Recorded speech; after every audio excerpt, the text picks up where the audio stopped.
Salut à toutes et salut à tous, ici c'est Marie de B et aujourd'hui on se retrouve pour une nouvelle chronique. Et oui, la chronique ça s'appelle le top flop et pour l'instant je ne sais pas à quelle période décidée je vais la faire. En tout cas, ça va les superstars qui seront au top, les superstars qui sont au flop. Et commençons maintenant avec les superstars qui sont au top. Le premier est bien sûr John Cena. Pam pam pam pam.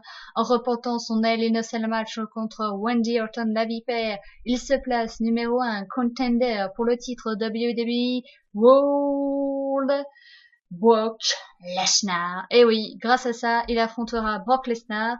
On ne sait toujours pas quand, mais en tout cas, bravo à lui, il a remporté son match. Donc, il devient automatiquement le challenger numéro 1. Le deuxième top, c'est le retour de Ryback qui a fait son retour à Raw et qui a battu Bo Dallas. Le troisième top, c'est le retour, et oui, encore un retour de Bray Wyatt. Vous l'attendiez. Il a fait son retour lors du pay-per-view Hell in a Cell, en entrant, on ne sait comment, téléportation dans le Hell in a Cell match entre Dean Ambrose et Seth Rollins pour s'en prendre à Dean Ambrose. Et d'ailleurs, il est de nouveau intervenu à Raw par vidéo.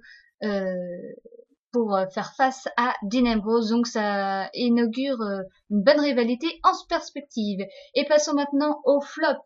Et le premier flop, c'est Wendy Orton. Et oui, malheureusement, Wendy Orton a perdu son match et il a perdu ses nerfs puisqu'il a RKOisé Seth Rollins, Mr. Money in the Bank, alors qu'ils font partie de la même du même clan, hein, The Authority. Donc malheureusement, Wendy Orton qui perd, Wendy Orton voilà, qui pète un plomb et hop, RKOisé.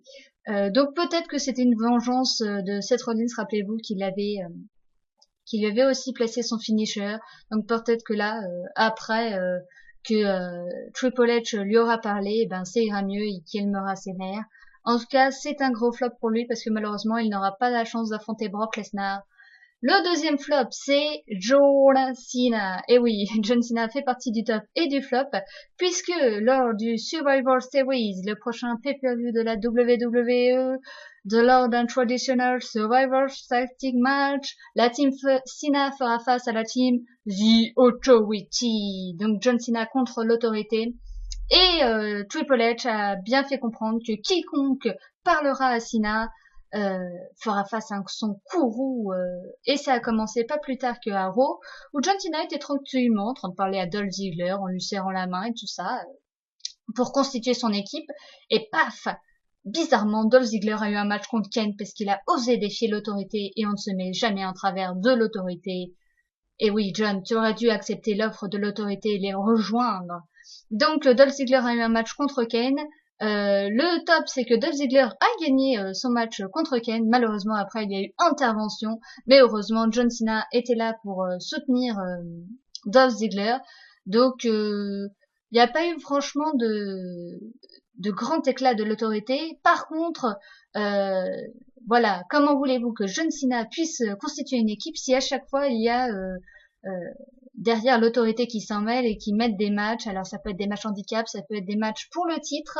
Donc peut-être que les gens seront réticents à être dans la team Cena. En tout cas, premier match d'annoncer au prochain pay-per-view, donc ça c'est un top.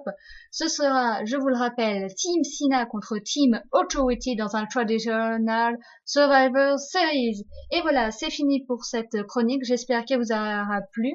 Mettez-le en commentaire ou avec des pouces verts pour me le faire savoir. Et nous on se dit à la prochaine fois.